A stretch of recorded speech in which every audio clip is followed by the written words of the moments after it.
दोस्तों आप सभी को बता दें कि आरबीआई का एक बहुत ही बड़ा अपडेट आया हुआ है जिसमें बताया जा रहा है कि लोन न चुकाने पर आपके ऊपर बहुत ही बड़ा एक्शन लिया जाएगा और आपके ऊपर कार्रवाई किया जाएगा।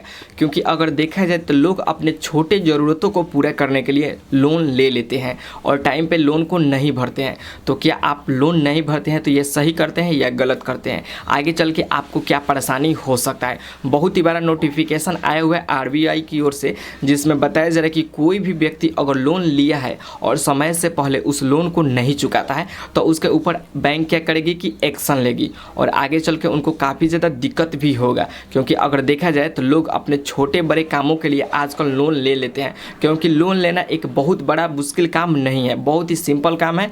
यहाँ पे अपने आधार कार्ड को पैन कार्ड को यूज़ करके किसी भी बैंक से लोग लोन ले लेते हैं। लेकिन दिक्कत तब होती है जब वो लोन समय पे नहीं चुका पाते हैं, बस किसी कारण से मिस कर जाते हैं तो उनको आगे चल के परेशानी हो सकती है। इसी को लेकर के बैंक एक बहुत ही बड़ा नोटिफिकेशन आउट कर दिया गया है जिसमें बताया जा रहा है कि अगर आप समय से पहले लोन को नहीं चुकाते हैं तो आपके ऊपर कानूनी कार्रवाई किया जाएगा। आपको हो सकता है कि जेल भी भुगतना पड़े, हो सकता है कि जो भी आपके घर जायदाद संपत्ति है वो सरकार के द्वारा जब्त कर लिया जाए, उस बैंक के द्वारा जब्त कर लिया जाए, तो काफ़ी ज़्यादा दिक्कत हो सकती है। तो अगर आपने भी कभी लोन लिया है, उस लोन को डिफ़ॉल्ट किया है या नहीं चुका रहे हैं तो इस नोटिफिकेशन को ध्यान से देख लीजिएगा, नहीं तो आगे चल के हो सकता है कि आपको काफ़ी ज़्यादा परेशानी हो जाए।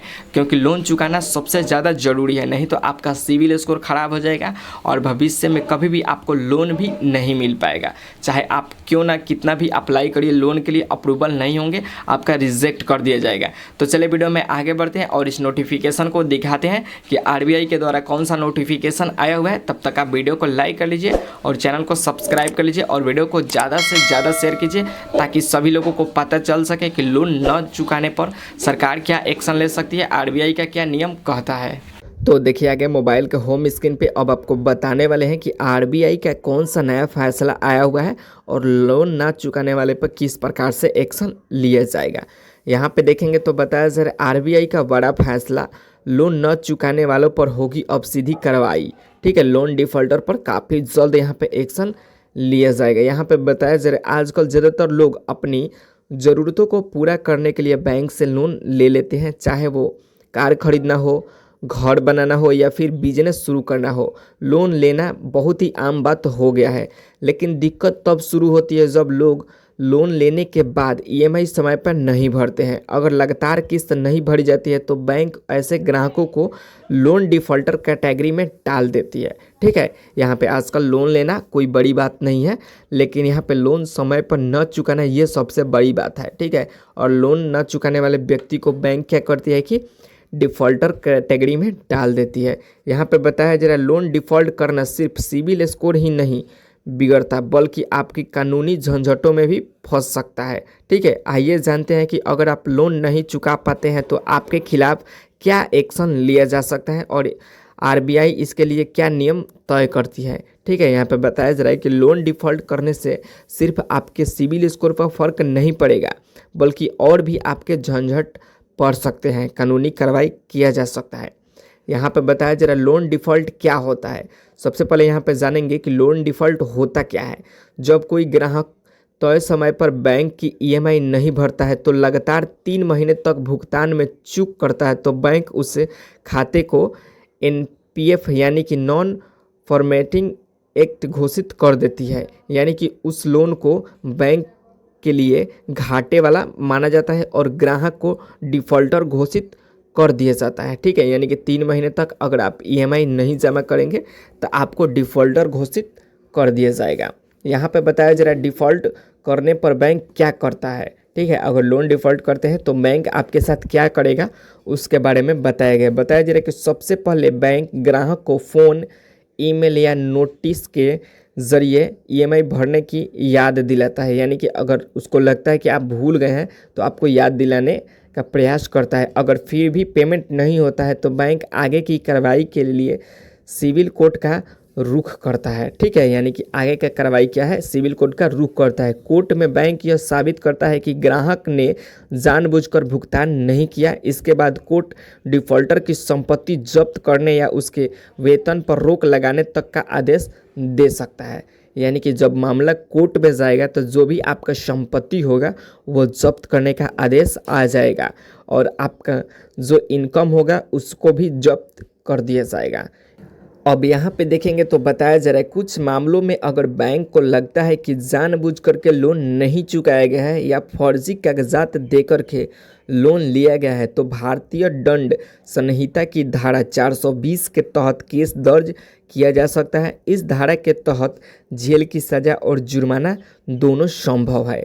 यानी कि आपका जो जानबूझ करके लोन न चुकाना है ये काफ़ी ज़्यादा महंगा पड़ जाएगा। और बताया जा रहा है कि जो धारा है 420 इसके तहत आपके ऊपर केस दर्ज किया जाएगा और आपको जेल भी जाना पड़ेगा और जुर्माना भी देना पड़ेगा। ये दोनों चीज़ संभव है। यहाँ पे देखेंगे तो बताया जा रहा है सिविल स्कोर का क्या होगा, अगर आपका जो सिविल स्कोर है उसका क्या होगा।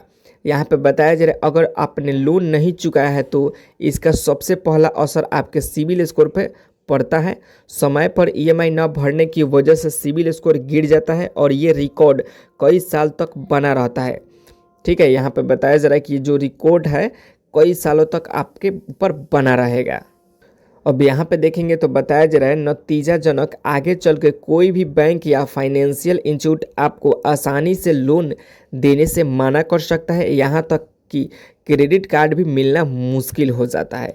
जब आपका एक बार सिविल स्कोर ख़राब हो जाएगा तो आगे चलकर ना आपको लोन मिलेगा ना क्रेडिट कार्ड मिलेगा, आपको कुछ नहीं मिल सकता है। ठीक है, इसलिए आपको सिविल स्कोर को बरकरार रखना है, समय पे भुगतान करते रहना है। अब आगे देखते हैं इसमें क्या दिया है। यहाँ पे देखेंगे तो बताया जा रहा है क्या बैंक सीधे आपकी प्रॉपर्टी ले लेगा। तो यहाँ पे बैंक क्या आपका प्रॉपर्टी सीधे जब्त करेगा या कैसे जब्त होगा उसके बारे में बताया गया। बताया जा रहा है नहीं, बैंक आपका प्रॉपर्टी जब्त नहीं कर सकता है।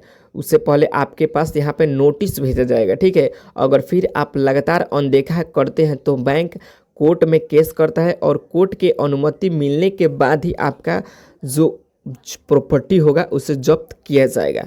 यानी कि सबसे पहले आपका बैंक क्या करेगा कि आपके ऊपर नोटिस भेजेगा, आपने उस नोटिस को अनदेखा कर दिया तब जाकर कोर्ट में यहाँ पे आपके खिलाफ केस दर्ज किया जाएगा। उसके बाद कोर्ट का जो निर्णय आएगा उसके हिसाब से आपका संपत्ति जब्त होगा।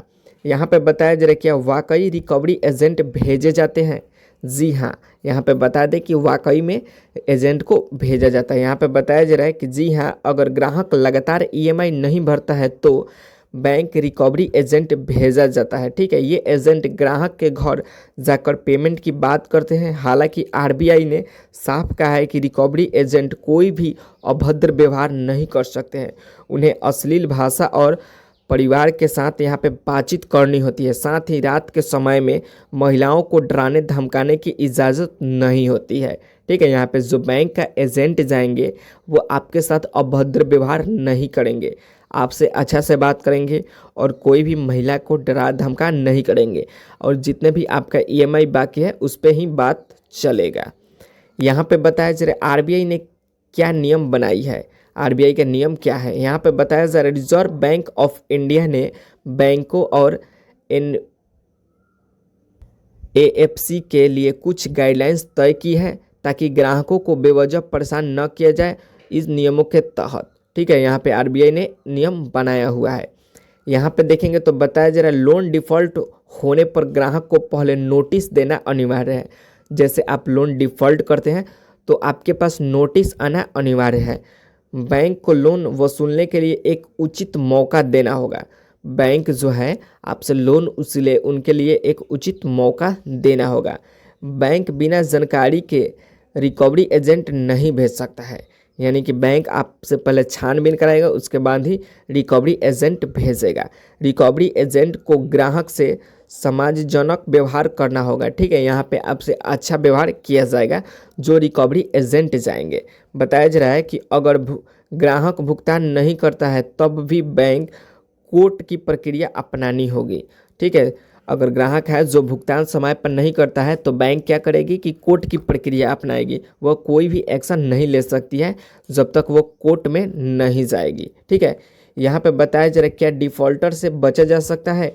बताया जा रहा है बिल्कुल, अगर आपको लगता है कि आप आगे ईएमआई नहीं भर पाएंगे तो सबसे अच्छा तरीका है कि आप खुद बैंक से संपर्क करें बहुत से बैंक ग्राहकों को लोन ही रिस्ट्रक्चरिंग, मोनेटरिंग या फिर ईएमआई की अवधि बढ़ाने जैसे विकल्प भी देते हैं। इससे आप कानूनी पचड़ों में नहीं पड़ेंगे और बिना आपने लोन को मैसेज कर सकते हैं। ठीक है, यानी कि आपके ईएमआई जो होंगे यहाँ पे लंबे समय तक मिल जाएंगे आपको टाइमिंग। बताया जा रहा है लोन डिफ़ॉल्ट करना सिर्फ एक गलती नहीं बल्कि भविष्य के लिए एक बड़ा खतरा बन सकता है। इससे न केवल आपके सिबिल स्कोर बिगड़ता है बल्कि कानूनी कार्रवाई भी हो सकता है। अगर आप चाहते हैं कि आपका फाइनेंशियल रिकॉर्ड अच्छा रहे तो आगे और भी आसानी से लोन मिले तो समय पर ईएमआई भरना ज़रूरी है। यानी कि आरबीआई का ये नोटिफिकेशन आया हुआ है, तो जितने भी लोग लोन लिए हैं, लोन लेने वाले हैं, तो इन सभी नियमों का पालन ज़रूर करेंगे, समय पर ईएमआई ज़रूर भरेंगे। ठीक है, अगर नहीं भरते हैं बैंक का चक्कर लगाना पड़ेगा, कोर्ट का चक्कर लगाना पड़ेगा, आपके ऊपर बहुत बड़े बड़े एक्शन लिए जा सकते हैं। ठीक है, तो आरबीआई के द्वारा यही नोटिफिकेशन आया हुआ है। वीडियो इन्फॉर्मेटिव लगा हो, वीडियो को लाइक कर लीजिए, चैनल को सब्सक्राइब कर लीजिए। जैसा ही कोई नोटिफिकेशन आएगा सबसे पहले आप तक पहुंचेगा।